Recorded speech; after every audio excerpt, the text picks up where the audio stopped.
This is Johnny Phillips with Junior Achievement of New Jersey, where we prepare students to succeed in a global economy. And I'm John Harmon. I'm the founder, president, and CEO of the African American Chamber of Commerce of New Jersey. John, I want to take some time to thank you for scheduling some time to sit with me and share some insight today for our students. To start, can you explain your career path? Maybe how you ended up being the CEO and president of the African American Commerce, and maybe what you learned from your original jobs and any skills that you picked up along the way. Well, I think that's a great question. I'm going to take you back to somewhat of my foundation and walk you through a number of years. So I'm one of 7 children. I'm born here in the city of Trenton, in the northern section of Trenton. 5 boys and 2 girls. I'm the youngest of 5 of the boys. Neither of my siblings completed college. I had one brother who attended college, but he didn't finish. And neither of my parents completed high school. I come from a working class household. So coming up, I had no visions or aspirations to go to college, because that was not a part of my my village, if you will. And so I matriculated through middle school. And before I got to high school, I would say that middle school was really a defining moment in my life. In the 9th grade, I failed English in the 9th grade. I was what you would call the class clown, the guy who always, when the teacher was giving instructions in the front of the room, I had my own thing going on in the back of the room, and I thought it was a joke. But I had the aptitude to do the work. However, I didn't apply myself. And so when I got assigned to the 10th grade versus being promoted to the 10th grade, that was a wake-up call. And what was really, to put it in perspective, I had a cousin who graduated and he went on to high school. I thought he was a lot smarter than my cousin. So that was a very humiliating situation. So then when I got to high school, I found myself having to repeat the 9th grade English in high school. So when kids were getting on the bus at the end of the day to go home, I was in the window watching them, and I was still in class. That was the beginning of a new, not only perspective, but a new kind of way of thinking and conducting myself. I went on to Trenton High School. I became an honor roll student there.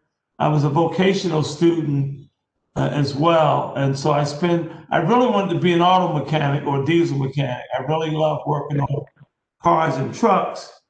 And so when I graduated high school, my mother died just before I graduated.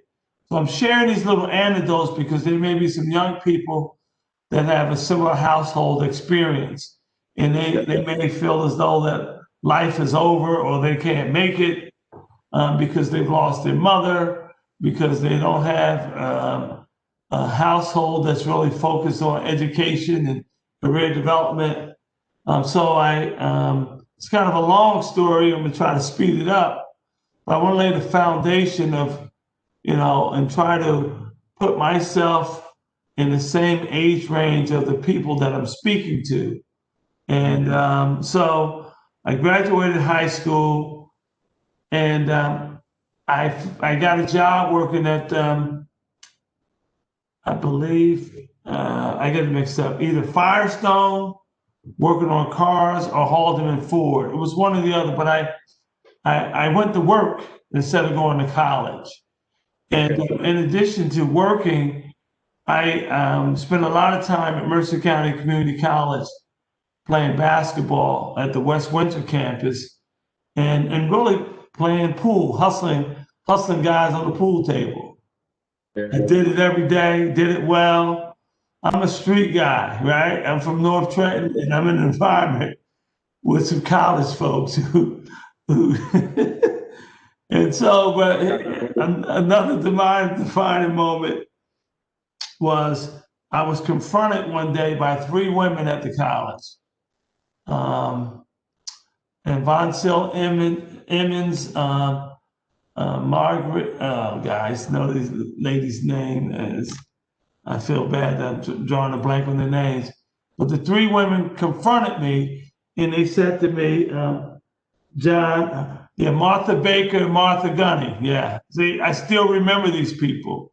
They said, hey, you're here every day, John Harmon. They knew my name. So why don't you go to school? No one ever talked to me about going to college. No one shared with me that I was college material. And these ladies got me enrolled in college. I went to Mercer County, graduated Mercer County College with a business degree, did very well there. And then I went on to Fairleigh Dickinson University, graduated there, got recruited by the Bowery Savings Bank to be involved in a management training program that produces bank presidents. So I worked in banking in New York and Philadelphia about just under 10 years. And then the bank that I last worked in New York, I was in charge of loan operations for Connecticut, New Jersey, and New York. This is the same guy, a household of 7 from Trenton. No one went to college. Guy didn't go to college his initial year, and now working in New York City and holding a lot of responsibility for a major bank. Yeah. Okay?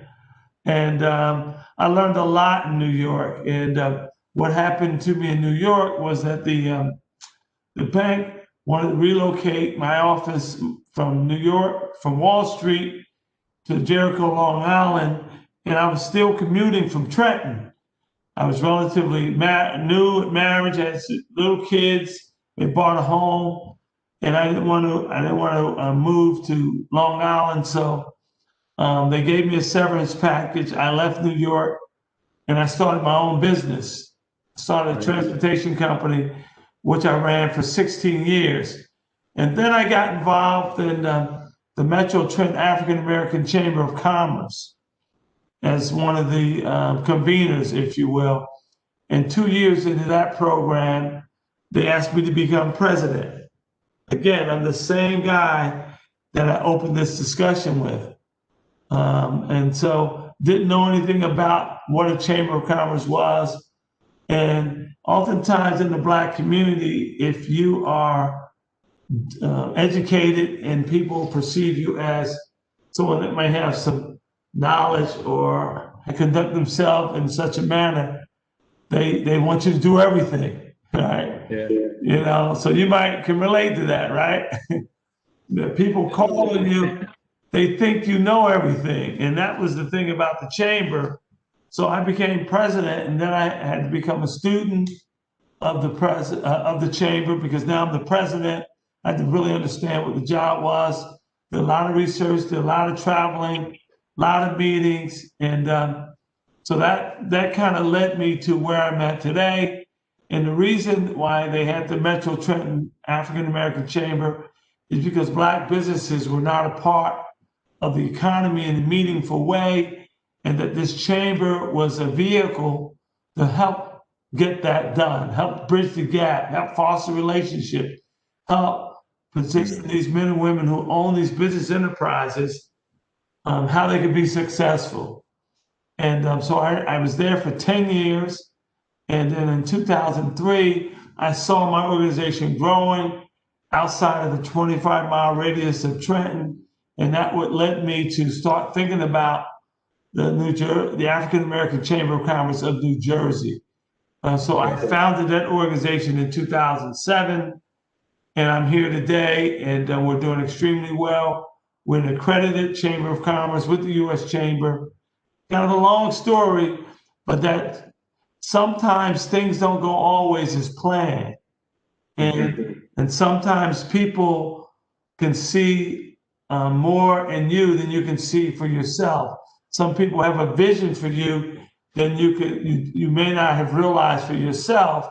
but as they share some insight and you get enlightened by that, you begin to connect those dots, okay? And you say, Yeah. oh, wow, I didn't see myself as doing that, but I got the aptitude, I got the skills. Now I'm getting the confidence because confidence is important. Yeah. And then here I am. So I'll stop. I'll yield back. That was a long answer. No, we appreciate you sharing that insight, and I like how you started, with your failures, right? You failed English in the ninth grade, and that's not something that students would necessarily see when they're looking at a professional, right? This person has failed in the past and they made it into something. So, I appreciate you starting with your failures, gaining confidence, and then turning that into success in entrepreneurship. And that actually segues perfectly into our next question. I would like to ask you what entrepreneurship means to you. Being that you're an entrepreneur, you mentioned you ran two businesses. What does the discipline mean to you, and how has it helped you throughout your career? Well, entrepreneurship means a lot of things, right? It can be a freedom in a way, in terms of having the ability to set forth a vision, put forth a plan, and then implement it and execute it without really having to punch a 9 to 5 clock every day, or being subject to you helping someone else's vision be brought to fruition. Entrepreneurship gives you an opportunity to really be your own boss, and that means, it's not all as people talk about it is. It's not all what it sounds like sometimes, but nonetheless, there's a sense of freedom, sense of emancipation, sense of liberty about having your own, but also being an entrepreneur. And if you do it right, there's understanding risk, mitigating risk, diversification of your revenue stream, having a plan. And one of the keys to being a successful entrepreneur is having a plan, vetting the plan, testing the plan, getting some objective perspectives on the plan and opinions. And once you get that, if all indicators say that you can do this successfully, that's something you should pursue, because as a business owner, you have no ceiling, no limitations. So as an employee, you get a salary subject to some annual reviews and based on some subjectivity, not always objectivity. It determines where do your progression. Am I going to get promoted? Am I going to get a raise? But as an entrepreneur, you can pursue high heights. There's no limitation to how much money you can make, how much potentially you can start to build your wealth and self-sufficiency. So all those things, entrepreneurship provides those avenues to achieve those things and more. Yeah, that's really powerful, right? The idea of, a sense of freedom within yourself and, your own wealth creation, and being able to set your heights as high as you want. And as long as you have the plan and you have the network, you can make things happen, make things work. So thank you for sharing that. And, we've done our research, and you sound like a very seasoned, entrepreneur. So can you reflect on your time, or can you reflect on being placed as number one on the return on information list here in New Jersey? That's something that's new to me. It's something new to a lot of people. So. Well, I can tell you, today, that's probably one of my biggest recognitions. And in addition, it was one of my most humbling. When I was placed on the list before, a few years ago, I was on the list. I was represented. That in itself, because I was represented by a very prestigious business newspaper here, or business publication in the state. And that was in itself humbling. There's another newspaper, New Jersey Biz. I was on, what was interesting, I was placed on New Jersey Biz um, at one level, and then ROI at the same year put me at a higher level. And that really got my attention. Again, I thank God for being a part of my life and keeping me humble, because I know, I believe that God makes all things possible. I believe that He also can give you the sky, the ceiling, but also talks about being humble and being appreciative of all people and all that happens in your life. And but when I saw last year, I was ranked number 10 behind Senator Cory Booker. That in itself was humbling, but also it was encouraging. So I don't want to overplay this humbling. Yeah, you got to be humble in order to get exalted. But it was encouraging in the fact that somebody out there, unbeknownst to me, recognized the work that my board, my staff, and my family, because that's all part of my ecosystem that was contributing to my success, and now was being recognized by the public. So that was even before I was recognized, but I was not on the radar as someone in the top echelon of those being recognized. And then to be number one, oh God! When a friend of mine, he texted me and let me know, and then Tom Bracken was the second person, the president of New Jersey Chamber. They sent me texts and let me know, or Tom sent me an email. And I got real quiet because I was by myself, real quiet. It was like, wow. So that's what it was like. Right. So you touched on some important topics there, right? So one, the idea of being humble, right? And allowing to be humbled by,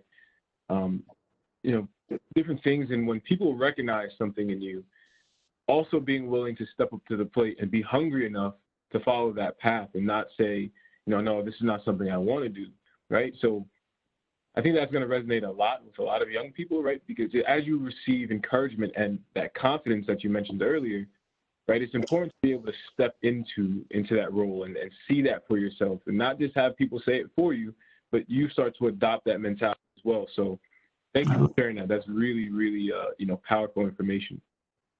And it sounds like you touched on this a lot throughout this entire conversation, but if you could go back, what advice would you give your younger self, maybe to make your path a little bit smoother, if anything? Well, I believe that life is predestined, right? And sometimes you have to find out what is your purpose in life. I think if I could have figured that out a lot earlier as a young person, I might have moved a lot quicker. And also not being afraid, not being intimidated. I'll share another little anecdote with you. And because as a young person, they may appreciate this as well.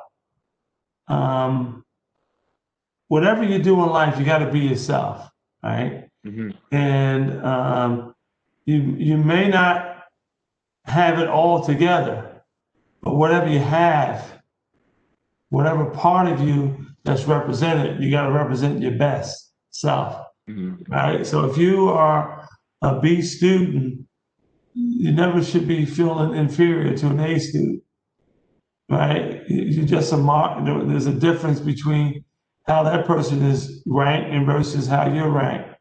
That doesn't make that person better than you. It's just, that's where the cards fell, right? Your net worth doesn't determine who you are. It's always about the integrity and the character of the individual. That said, so when I got recruited by the Bowery Savings Bank as a management trainee, I was invited to New York to interview for a job. And the word is interview. So the perception is when you're asked to come in for an interview, you're going to have a meeting with one person, maybe two people. That's typically what happens, right? And if you're fortunate enough to get past the first person, you're going to go to another person who could be the ultimate decision maker, or there may be. So you catch this. I roll into this place for a meeting. You can envision it's a huge wood doors, big, huge doors, and there's a receptionist sitting outside of the doors. And I roll up to her and she asks me my name. I tell her my name. And so she checks me off the list and said, hey, just go on the other side of the door and just wait. Someone will call you. I open up the door and there's about 100 people in the room. Mm. They're all talking to one another. I don't recall seeing any black people in the room. If there were one or two, to this day, I don't recall seeing them. Predominantly white, everyone in their blue or gray suits. They're all engaging, they're talking. It's very normal for them. Again, I'm the guy from North Trenton, 7 kids. No one went to college. Living a row home. I'm in this room. No one told me what was going to happen on the other side of the door. Mm-hmm. So literally, I looked around the room and I'm standing there looking at all these people talking and engaging and laughing and joking as they anticipate their call while I'm waiting for my call. I didn't say, I immediately went over and introduced myself and started to engage these people. So stay with me. Like, I'm standing there looking at these folks like, what's going on? And then it dawned on me. So I literally went over to the corner of the room, got in the corner, and said the following. I'll never forget this. John Harmon, you're from North Trenton. You're here for one of these jobs. Get yourself together. Get yourself together. So I just, David in the Bible said you have to encourage yourself. I encourage myself like, that's right. Now, the visual. I had a tan suit on, an afro. I'm in there looking like Don King, and everybody got on their blues and grays. So, although even if I was familiar with the proper attire, this is all I had. Yeah. You follow what I'm saying? So I can let my circumstance define who I am, or I can rise above that. And then I get the call. John Harmon, we need you to go down the hall and meet with Grace Pichardo. Certain things in life you never forget. And the lady who interviewed me on campus at Fairleigh Dickinson and told me about the job, she realized the background I was coming from. So she put me, my initial conversation was with a Latina woman who may understand my background a little, my upbringing a little better, so I could get a little more comfortable in this environment. Mm-hmm. So people along the way could either help you or hurt you. So that's why you always got to be prepared. But what the lady who came to Fairleigh Dickinson did not tell me, all she told me was we'll be in touch. Long story short, I had 6 interviews that day. I left from Grace, I went to this person, I went to that person, meeting with senior people throughout the bank. And then finally, at the end of the day, it was over. They told me they would be in touch. I left the bank, I'm walking up 42nd Street, and I can tell you, my friend, I was spent. I didn't I didn't care if I got the job or not, but I can tell you what, I left it all in the building. Mm-hmm. And so by the time I got back to Trenton that evening, I got a call from the bank, and they told me that if I wanted the job, I had the job. I was one of 151 applicants. They chose 12. I was the only Black chosen for this position that was preparing us to be future bank presidents. And during the course of this 1 year program, I spent time in every department of the bank. My first flight on an airplane, I flew first class to California with the chairman of the bank because I happened to be assigned to his division that day when he was scheduled to go to California. So a few years later, the bank was sold, the program ended, and that's probably why I did not continue my career being a future bank president, but they were preparing me for that. Yeah. So that's a little story I just want to share with you. No, and we appreciate that as well, right? Now the question about the young people. He said, what advice would you give to young people, right? Yep. There's a couple things. You have to be your own man, your own woman. You have to discern your circle. Eagles fly high. They don't hang around with dead people. Dead people hang around with buzzards. And we got to find within our circle who are the eagles, who are aspiring to be eagles, and who are the buzzards. Because you can help a bad friend from a distance, right? And you can love a person long distance. You can send them money back. You can send them Christmas cards, birthday cards, but you cannot let a bad buzzard destroy your dreams. You can be authentic. You can't let people say that you're corny, that, that stuff there. You got to be your own man, your own woman. That's your character, your integrity, your name means something. And you got to guard it with all your life. In this world, yes, Black men, Black women, in some certain environments are going to be treated differently. You can either deal with it or complain about it, right? And there's a long history of people we can read about, Jackie Robinson and others, who dealt with it and paved the way for others. So that's one lesson. Character matters. There's no shortcuts to success. You got to put the work in. You got to put it in. And if you say something, do it. Your word got to mean something. No matter how small, how large, your word means something. Integrity matters. If you start something, you got to finish it. Okay? A winner is a loser that didn't quit. And a loser is a winner that gave up. Don't ever give up on yourself.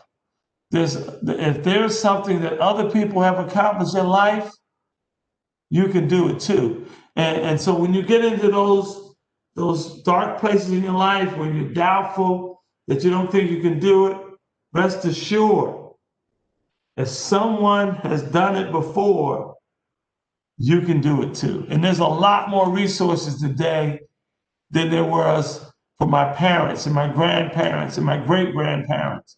So young people today, I have to submit to you, you have very little excuses for not being successful.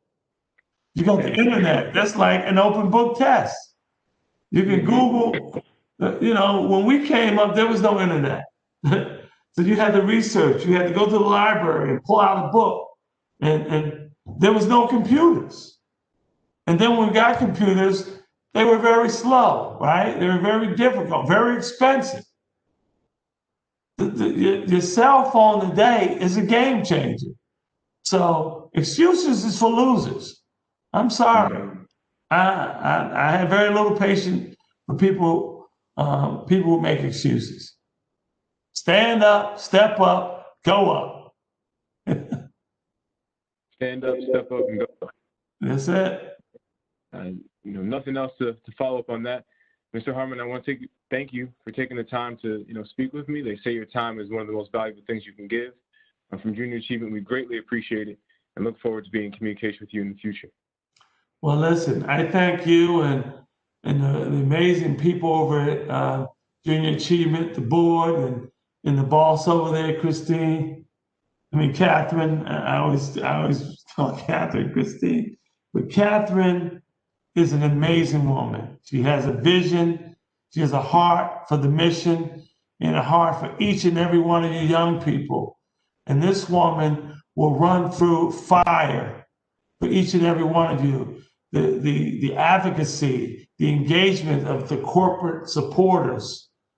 You have no idea the work this woman puts in the team, the other ladies around her.